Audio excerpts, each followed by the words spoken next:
Na verdade aquele vídeo foi um grito, né, cara? Penso que ele surgiu numa hora certa, dito por alguém que tinha consistência e propriedade para falar aquilo, que não era alguém que pensou em fazer um vídeo de um conteúdo específico, não era alguém que estava naquela situação, dizendo que em um momento que o país estava em crise, que em 2018, em março, o país estava em outra crise, não era uma pandemia, mas era uma crise econômica, e aí vem alguém que estava no meio da selva te dizendo, olha galera, tem uma selva aqui, se você quiser enfrentar tem como, tá? Não é fácil não, mas tem como. E eu estava convocando a galera para entrar na selva, para lutar, para subir no ringue, né?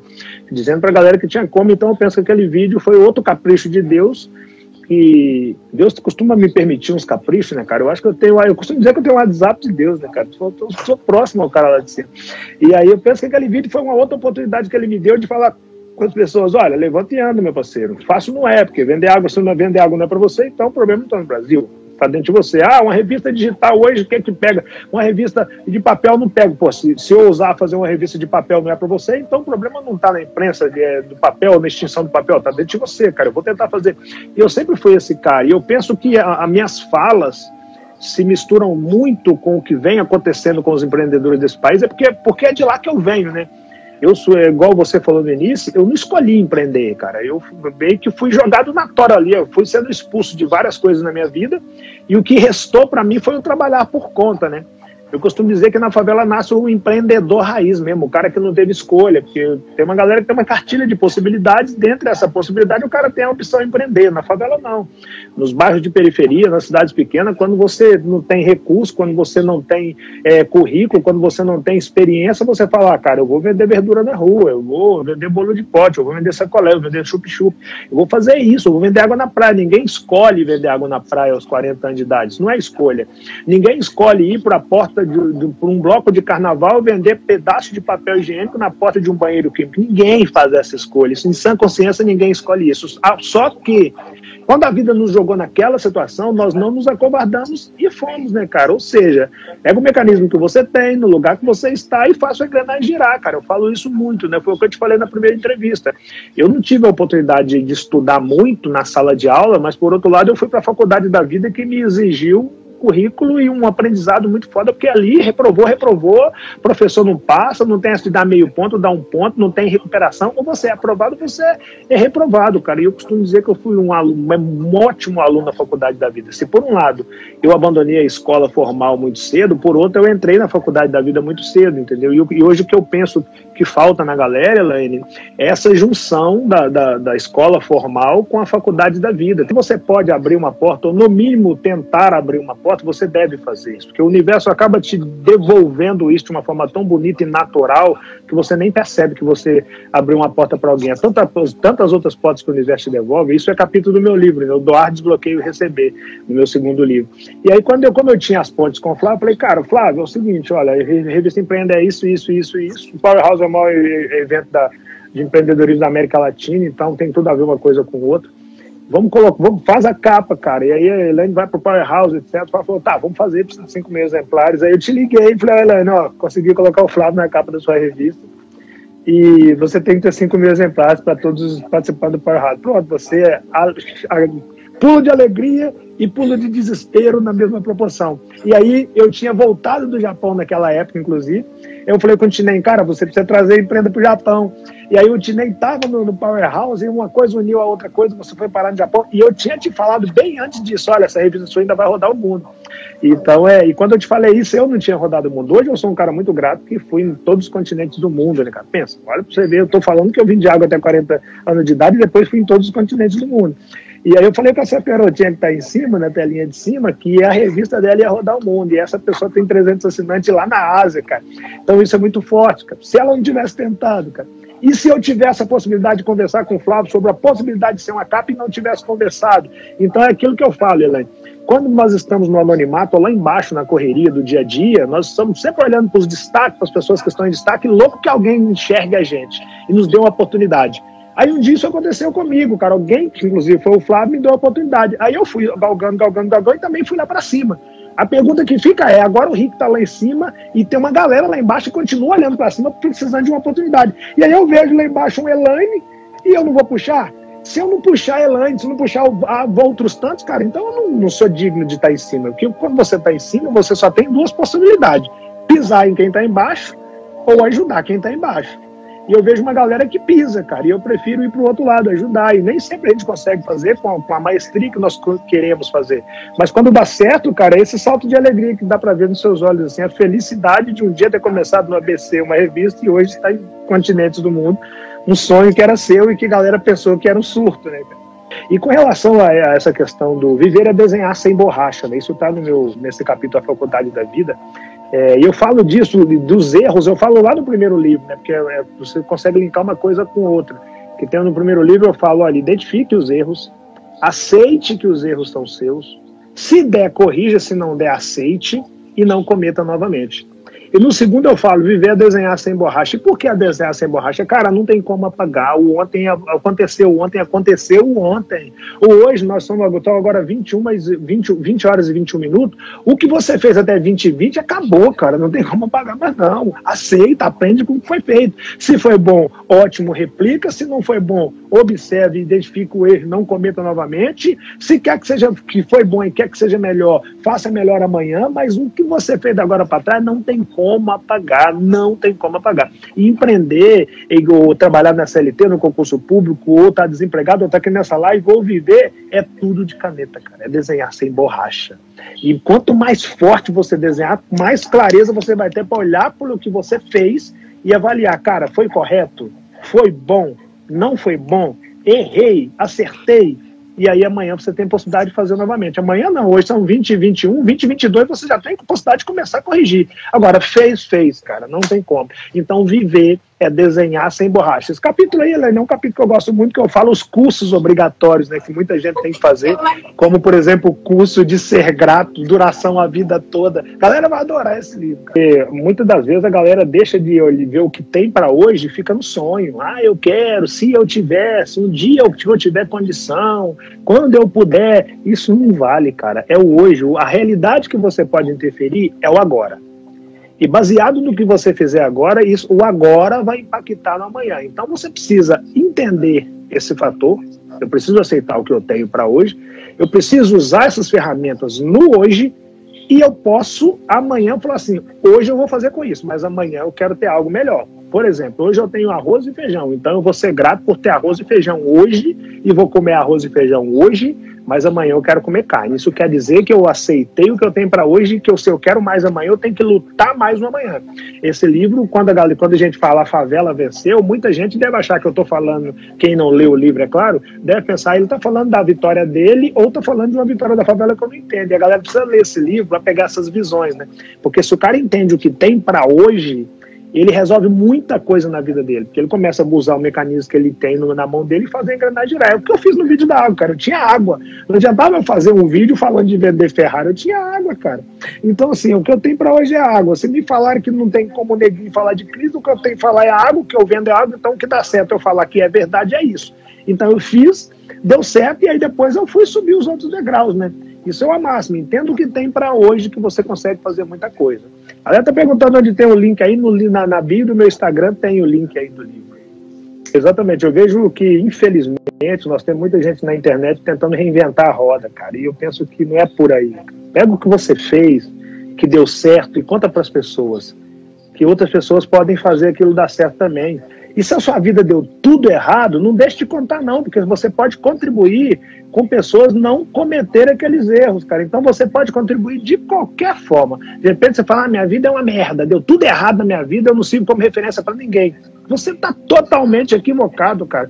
Se você contar tudo que deu errado na sua vida, você vai possibilitar que milhões de pessoas evitem de cometer o mesmo erro. E quando você imaginar que a sua história não agregava ninguém, daqui a pouco você está se despontando ao contar uma história que deu tudo errado e impedindo que pessoas deem errado e cometam erros que você já cometeu. Então é tudo uma questão de saber lidar com o mecanismo que tem, né? A galera pensa que uma história bacana, vitoriosa, que é uma história foda. Não, uma história toda errada também é uma história foda. Tudo tudo depende da forma que está sendo contado aqui, tudo depende da forma que você está repassando aquilo.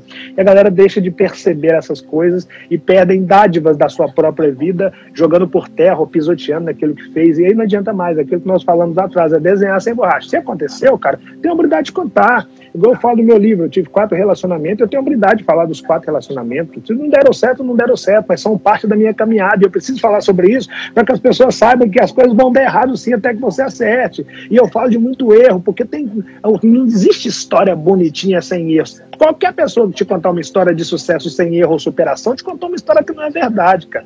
Na história do Rick, na história da Elaine, ou em qualquer do Flávio, qualquer um outro empreendedor, tem superação e tem erro, cara, porque tentando acertar você erra, mas só que quando você consegue tocar independente do erro, você superou.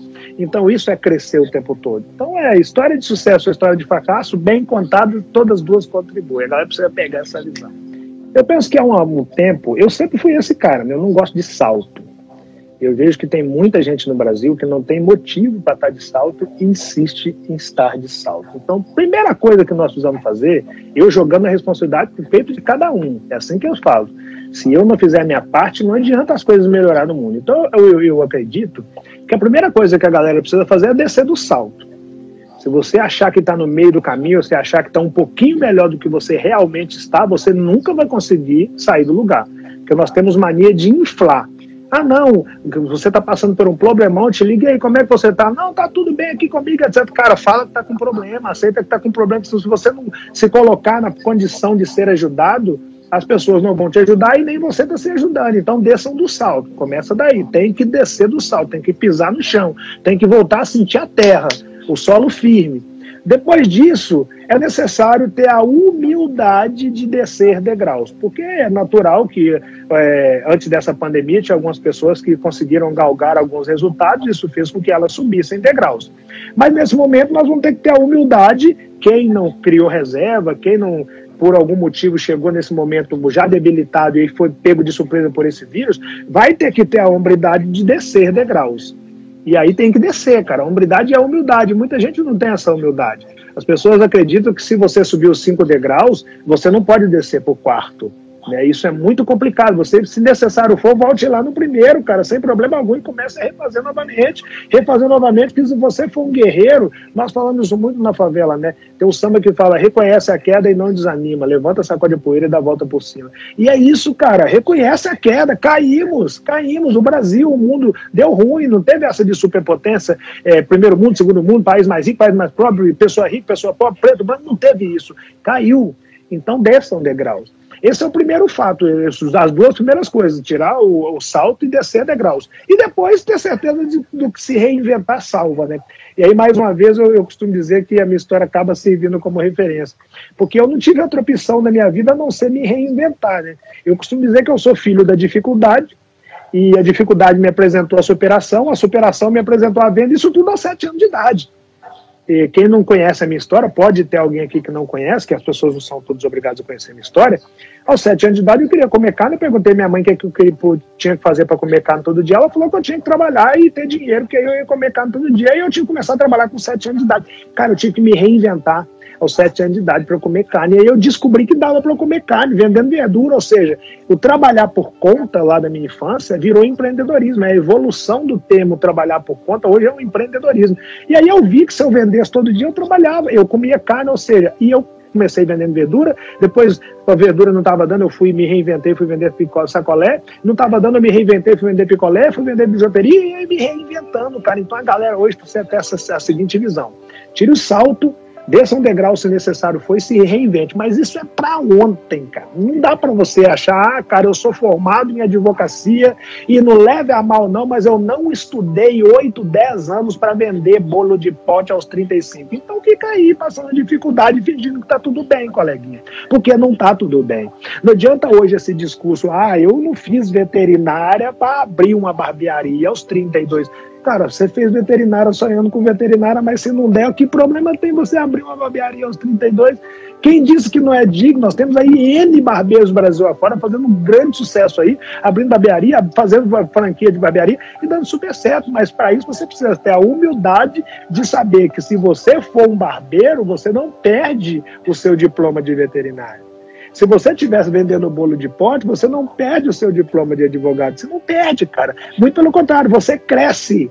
Você passa a saber mais uma coisa. E amanhã, se a veterinária começar a dar muito certo, você pode abrir uma clínica de veterinária e ter uma barbearia com alguns barbeiros trabalhando lá. Ou se amanhã a advocacia der muito certo, você pode abrir um escritório de advocacia e começar a vender bolo de pote para os seus clientes, porque vintou uma crise e você foi vender bolo de pote quando não estava dando para ser advogado. É tudo uma questão de querer se reinventar, cara. Não tem essa. O Rick, por exemplo, como eu sou um cara que me prepara muito, aquilo que ela falou no início, eu estou sempre focado no estar pronto, esteja pronto, esteja pronto, esteja pronto. Eu sempre me cobrei muito para que eu estivesse pronto para encarar o que eu tinha que encarar naquele momento.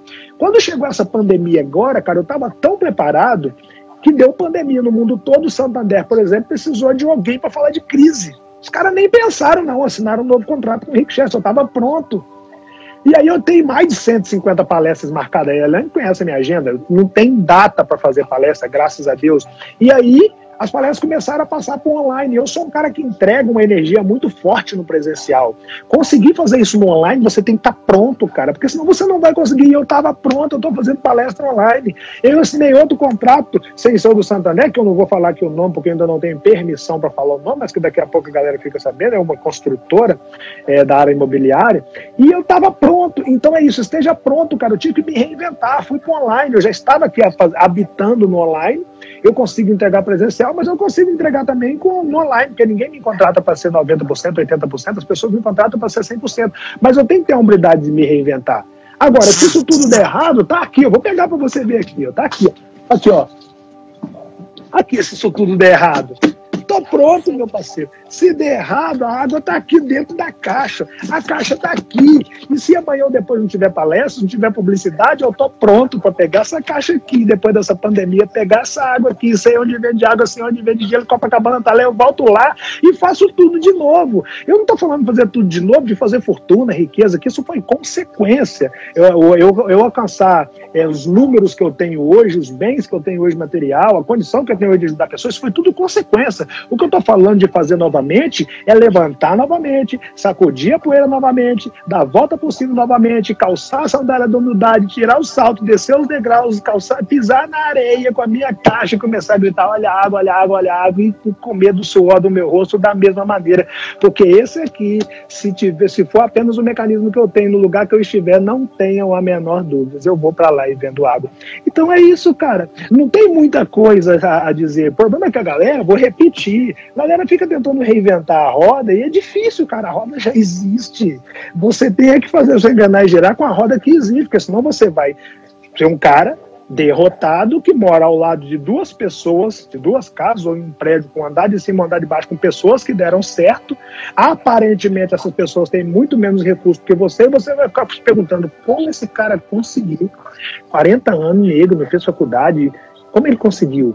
Como o meu vizinho da direita conseguiu, como o meu vizinho da esquerda conseguiu, como o cara do andar de cima do andar de baixo conseguiu. Muito simples, meu parceiro. Essas pessoas desceram do salto, essas pessoas desceram degraus, essas pessoas não olharam para diploma, essas pessoas se reinventaram, essas pessoas tocaram o seu barco, essas pessoas não ficaram buscando me reinventar a roda, essas pessoas simplesmente pegaram o mecanismo que ela tinha no lugar que ela estava e fez enganar e girar, tirou lá da gaveta um caderninho com receita da vovó que tinha lá galinha caipira com molho de não sei o que e resolveu fazer e ninguém fazia, que era só a avó da pessoa fazer, começou a ganhar dinheiro. E é assim que as coisas começam a funcionar. Agora, tem gente que está em casa agora reclamando da vida, mas não tem coragem de amanhã ir vender máscara na porta de um supermercado para pessoas que esqueceram de levar a máscara para o mercado, que a pessoa fala: não, mas vender máscara não é para mim. O que as pessoas vão achar de mim? O povo está muito preocupado com o que o outro vai achar, e não adianta você dar certo ou dar errado, não, meu parceiro. As pessoas vão falar de você de qualquer jeito, então que as pessoas falem de você tentando, que as pessoas falem de você errando, mas tentando acertar, que as pessoas olhem para você amanhã ou depois, igual olha para o Rick hoje, fala: caraca, o Rick me surpreendeu, o cara conseguiu chegar onde a maioria não chegou. Muito simples, cara. Eu fiz o que a maioria não fez, eu não olhei porque o povo estava falando, eu me reinventei, eu me preparei, eu busquei conhecimento. Quem está te falando isso é um cara que até 41 anos de idade vem de água na praia, meu parceiro. E aí, depois de ouvir isso tudo, eu te pergunto, qual que é a sua desculpa agora? Cara, bom, primeiro sim, eu sou muito grato ao meu pai, né, velho Roxo, por toda a sabedoria que ele nos deu de ajudar pessoas, né? Seja grato à vida que você tem, ajude pessoas dentro da sua possibilidade. E aí eu, na época que ele está falando, eu morava na Vila Ventosa, em Belo Horizonte, e criamos lá o Adolescente Mineiro, né? Eu, Charles, Filhota, Flavinha, criamos o Adolescente Mineiro lá em 2010. E aí eu morava numa casa de 3 cômodos, um banheiro, e peguei o maior cômodo da casa, que era a sala, e doei para o adolescente, e fiquei morando em 2 cômodos. A casa era o quarto e a cozinha, eu doei a sala da casa para ser a sede do projeto. E ajudamos milhares de pessoas ali. E agora, depois de ter a vida transformada, começou essa pandemia toda, eu retornei a Ventosa e comprei lá 300 cestas básicas no comércio local, porque a galera estava passando fome no morro, fui lá, comprei 300 cestas básicas no comércio local, porque quando eu compro a cesta básica ali, eu fortaleço a economia local, e injetei 15 mil reais nesse comércio, comprei as cestas básicas ali, doei para aquela mesma comunidade, ou seja, ajudei as pessoas, ajudei o comércio local, mostrei para aquela galera que eu saí dali com a mochila nas costas, mas eu volto lá hoje para ajudar pessoas, que eu tenho ligação com aquele lugar, e que eu tenho uma hombridade imensa em saber que isso tudo não começou no vídeo da água, né? Quem acompanha a minha história desde lá de trás sabe que nós fazemos várias ações, desde sempre, por onde eu passei, e nós ajudamos pessoas, e por isso que eu penso que hoje eu estou colhendo aquilo que eu plantei. Eu acredito muito na lei da semeadura, né, Elaine? Eu acredito como você hoje está colhendo a expansão da sua revista e dos seus laços de relacionamento, baseado naquilo que você teve coragem de plantar. O Rick hoje está colhendo tudo isso baseado naquilo que um dia eu tive coragem de plantar e tive cuidado de cultivar enquanto eu ainda não estava colhendo, né? Eu me lembro de um episódio de 97, quando eu abandonei a sala de aula e comecei a ler, a galera falava, cara, para que você está lendo? Você vende bijuteria, você vende fruta no sinal, parece que não precisa de ler. Eu pensava, eu estou lendo porque eu estou plantando, cara, eu não sei se eu vou colher, mas se eu souber o que eu plantei, eu sei que se eu tiver a possibilidade, eu já sei o que vou colher. E hoje eu estou colhendo o que eu plantei, né? Então, a galera não precisa querer colheita sem ter plantado, que não vai colher, não existe isso. Eu vejo a galera só reclamar, então vai colher consequência disso lá na frente. Agora, se a galera está plantando hoje, tenha paciência. E, mais uma vez, repito, esse cara aqui esperou 41 anos de idade, 41 verão, 41 primavera, outono, inverno, enfrentou várias crises, esperando, com paciência e cultivando o que ele tinha plantado. Então, se você plantou, talvez ainda não despontou, talvez ainda não deslanchou, talvez ainda não dá, você tem que tentar outras coisas, mas cuide do que você plantou e cultive o que você plantou e seja digno ao Deus que não dorme. Porque se você plantou, você vai colher, isso é fato, velho. A vida é a lei da semeadura. Então, eu ajudar pessoas lá de trás, hoje é capítulo desse segundo livro, desse livro aqui, né? O Doar, Desbloqueio e Receber. E eu estou doando tem muito tempo. Quando eu não tinha, eu já estava doando atenção, estava doando carinho, estava doando espaço, estava me desdobrando para doar, não só eu, quanto o time, né? Filhota, Flávia, Charles. Então nós já estávamos doando. Então eu penso que esse desbloquear do receber veio no natural dele, do adolescente, dele lá de trás. E assim como na sua vida, assim como na vida do Flávio, que um dia vendia relógio, hoje tem o que tem, da do Rufino, que um dia catava papel, hoje tem o que tem, na vida do Júnior Souza, lá da Ecoteg, que um dia saiu lá da Bahia com a mochila nas costas, hoje tem o que tem. É assim, cara, essas pessoas plantaram para que elas pudessem colher, né? Então não tem como você colher coisa ruim, sendo que você plantou coisa boa. Deus não dorme, a lei da semeadura não falha. E eu costumo dizer que você só tem que cultivar o que você plantou. É isso. Crescer dói, cara. Essa galera precisa entender isso. Crescer dói. Eu costumo dizer que tem 2 partes do empreendedorismo que a galera precisa entender. Primeiro, não é fácil. Não vai ser fácil. Vejo muita gente falar, clica aqui, arrasta que eu tenho uma fórmula mágica. Não existe, tá? Não vai ser fácil. Ninguém tem fórmula mágica. Não ganha dinheiro da noite para o dia. Não é assim. Tem um período de plantio, você vai ter que plantar. Então, não vai ser fácil. Só que lá no outro extremo está a outra ponta disso, não é impossível.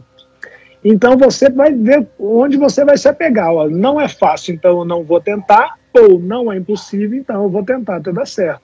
Eu fui o cara que falou, cara, então já que não é impossível, eu vou tentar até dar certo. Elaine fez a mesma coisa. A revista está acabando, de papel tá, mas é impossível? Não. Então não é impossível, eu vou tentar. E numa dessa de não é impossível, eu vou tentar, se você que está aqui assistindo pensar que também, olha, faça, o Rick já falou que não é, mas como ele falou que não é impossível, então não é impossível, eu vou tentar. E aí você vai tentando, cara. Agora, vai sabendo disso, crescer dói. Crescer dói. Eu falo muito disso, a galera precisa perceber isso. Crescer dói. E outra coisa que o Flávio falou há 9 anos até agora há 10, nós estamos em 2020, o Flávio falou em um vídeo há 10 anos atrás. Estabilidade não existe. Então não confie nisso, cara. Crescer dói e esteja sempre preparado para uma virada do nada e você ter que recomeçar ou mudar de eixo. De repente não recomeçar, mas parar com, olha, cara, eu vendo água e amanhã eu tenho que vender pão, porque a água não dá. Amanhã não tem como vender água. É assim. Então você precisa saber que crescer dói e que estabilidade não existe. Quando você tem essa consistência, você não se permite ficar aí o dia todo aqui no celular rolando a barrinha sem saber o que está acontecendo e não produzindo. Eu, por exemplo, eu tenho um smartphone. um iPhone, né, que eu tenho, e aí eu tenho uma ferramenta que eu arrasto para o lado e eu tenho lá a precisão de quantas horas eu fiquei no smartphone por dia, no meu iPhone, e em que eu fiquei cada segundo do dia. Eu me policio todo dia para que eu tenha um filtro ali de saber qual é o tempo necessário que eu tenho para usar o WhatsApp, qual é o tempo necessário que eu preciso para usar o Instagram, qual é o tempo necessário que eu preciso para usar o Facebook. Eu não posso ficar aqui rolando a barrinha do smartphone para baixo e para cima sem produzir, porque eu preciso de meia hora para eu ler um e-book. Então, a meia hora aqui, vou marcar li o e-book. É assim que tem que ser. E aí, se um determinado dia eu passo das minhas horas normais na rede social, eu preciso me perguntar o porquê que aquilo aconteceu. O que me levou a estar ali mais 1 segundo, mais 2 segundos, mais meia hora, mais 1 hora. Aquilo rendeu alguma coisa para mim. Eu preciso fazer a correção. Tem como policiar isso hoje. Está tudo na palma da mão das pessoas. O problema é que as pessoas estão aí na rede social com um telefone de R$3.000 na mão, falando que não tem condição de abrir seu próprio negócio e rolando barrinha. Vende o seu celular, então, e abre seu negócio. Já que você não ganha dinheiro aqui, vende isso, cara, e abre seu negócio. A galera não quer fazer essas coisas, a galera não quer sentir a dor, né, cara? E quando você não quer sentir a dor, aí você tem que, no mínimo, entender o que tem para hoje e aceitar, porque o que tem para hoje, no seu caso, o que tem para hoje é vitimismo. Então aceita, eu sou uma pessoa vitimizada e eu vou comer do suor do rosto de alguém. Aí você deita na cama e fica lá. O dia que tiver arroz, você come arroz, o dia que tiver feijão, você come feijão, o dia que não tiver nada, você passa fome, até que um dia você seja recolhido para um outro plano e não seja referência positiva para as pessoas que estão ficando por aqui. Eu prefiro tentar ser referência para as pessoas por onde eu passei, naquilo que eu faço, né? Nem sempre acertando. Igual eu falei, até os erros servem como referência. Eu prefiro tentar ser uma referência positiva para as pessoas que eu tenho contato, nos lugares que eu passo e com os mecanismos que eu tenho. E é o convite que eu faço para a galera, cara. Quer dar certo? Saiba dessas coisas, se policie na rede social, se policie enquanto pessoa. Se você quer que as pessoas acreditem em você, acredite em você primeiro. Se você quer um dia ter uma empresa, cuide dessa empresa que é você primeiro. Se você vai vender um produto, faça algumas perguntas básicas. Você compraria o produto que você está falando que vai vender? Você indicaria esse produto para alguma pessoa? Você levaria isso para casa? Faça essas perguntas antes de jogar isso no mercado. Não fica transferindo a responsabilidade. Não tem muito segredo para dar certo na vida. Eu costumo dizer, Elaine, que dar certo é uma coisa tão óbvia, cara. Só que as pessoas querem reinventar a roda e elas esquecem de fazer o óbvio, o básico. E o que o Rick fez foi o básico, o que a Elaine fez foi o básico. Nós simplesmente falamos, então não é impossível, vamos lá. E não sendo impossível, de tanto não desistir, olha onde nós viemos parar. Eu faço a minha parte, sabe, Elaine? Eu sou um cara que sou muito grato. Hoje eu tenho a noção exata, ou quase que exata, da expressão que eu tenho, da responsabilidade que essa expressão me traz. Quando eu fiz aquele vídeo, era só um vídeo, e quando eu percebi, eu tinha deixado de ser um CPF. Eu tinha passado a ser grito de toda essa gente aí que olha para o Rick e enxerga uma luz e tenta acompanhar, seguir, sei lá. E eu sou um cara muito próximo a Deus, eu costumo dizer isso. Duas coisas que eu sou muito: família e Deus, né? Eu sou muito próximo a isso. E eu costumo dizer que tem que ter muita responsabilidade para estar onde nós estamos quanto figura pública, porque isso é como se fosse uma bexiga, um balão que você vai inflando, e ele fica muito sensível. Então qualquer fagulha estoura isso e você não consegue juntar mais. Isso faz com que eu fique sempre com meus 2 pés cravados no chão e com muita responsabilidade com toda essa gente. Quando eu recebo um depoimento de uma pessoa que fala, cara, eu vi um vídeo seu e minha vida mudou ali. Eu li uma frase do seu livro, eu vi uma frase que você postou e minha vida mudou ali. Eu sou um cara muito autoral, muito genuíno. E tento ser um cara mais simples do mundo, de não perder laço com as pessoas, igual você está falando. Eu chego nos eventos, autografo com a galera. Eu estou passando na rua de carro e vejo um cara vendendo água no sinal, eu simplesmente estaciono meu carro e paro no sinal, abro uma live e vou beber água com o cara. Eu sou assim. Porque o dia que eu não conseguir fazer isso mais, vai faltar um pedaço do Rick. Então eu preservo essas coisas dentro do Rick. E graças a Deus eu tenho equipe para fazer isso comigo, né? Tem que jogar em equipe. Tem a Fátima Amaral, que é quem cuida da minha imprensa. Tem a Marisa, que fica lá fazendo as coisas. Tem o Charles, tem a filhota, tem a Flavinha, que cuida do instituto. Tem a Alexa, que cuida das coisas que eu faço. Tem a Empreenda, quando eu falo assim, eu descobri uma matéria lá no Acre de uma garota que não sei o quê. A Elaine já logo faz uma matéria. Então isso é jogar em equipe, entendeu? Eu não sou exército de homem só, eu não subi no salto, eu não perdi a fé, eu não distanciei da minha família, eu não perdi minha humildade. Eu penso que a vida consegue te devolver isso. Fala, cara, se você não perdeu tudo isso, eu posso te dar mais, que você vai saber o que fazer com mais. Então isso que é o que as pessoas têm que perceber, né? Olha o que você está perdendo, porque de repente você está perdendo coisa que o dinheiro não compra, e com isso você está travando a vida te dá mais alguma coisa, porque quando você não consegue lidar com o mecanismo que você tem, a vida fala, não, peraí, trava esse cara, porque ele não está conseguindo lidar com o que ele tem, ele está perdendo as coisas. Se eu der ele mais, ele vai se perder mais ainda. Então tente se encontrar aí, que foi o que eu fiz, foi o que a Elaine fez, é o que as pessoas de bem que estão despontando fazem. Nos encontramos e estamos usando a nossa própria história para dizer que é possível, para incentivar todos vocês a se encontrarem também. E aí, nessa de se encontrar, as pessoas que estão caminhando se encontram. Então não precisa do WhatsApp do Rick, não. A caminhada faz com que as pessoas se encontrem. Apenas não estacione seu carro, apenas não desanime, às vezes não pare de caminhar. O restante a vida providencia, entendeu? As pessoas de bem vão se encontrar, as pessoas que estão caminhando vão se encontrar pela caminhada.